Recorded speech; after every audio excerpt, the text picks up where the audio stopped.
लंबा सांस छोड़िएगा। ओह, लंबा सांस छोड़िए। रिलैक्स, लंबा सांस छोड़िए।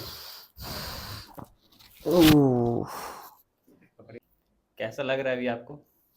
अभी बहुत हल्का हल्का फील हो रहा है, रिलीफ एकदम। अभी बॉडी में बहुत ज़्यादा स्टिफनेस था, अभी तो बहुत लाइट फील हो रहा है खुद से ही। क्या बताना चाहिएगा दूसरों को? यही बताना चाहेंगे कि फ्रॉड में ना फंसकर सही जगह ट्रीटमेंट कराएं, सही लोगों के साथ जो प्रोफेशनल हैं उनके साथ। बाकी फिर कायरोप्रैक्टर जो है बच्चों का खेल है नहीं, कुछ भी हो सकता है इसमें, तो प्रोफेशनल के पास कराएंगे तो ज़्यादा बेटर है इस चीज़ में। संतुष्ट है आप? बहुत ज़्यादा, मेरा तो हमेशा का है यहाँ पे, कहीं और जाने का बनता ही नहीं है मेरा।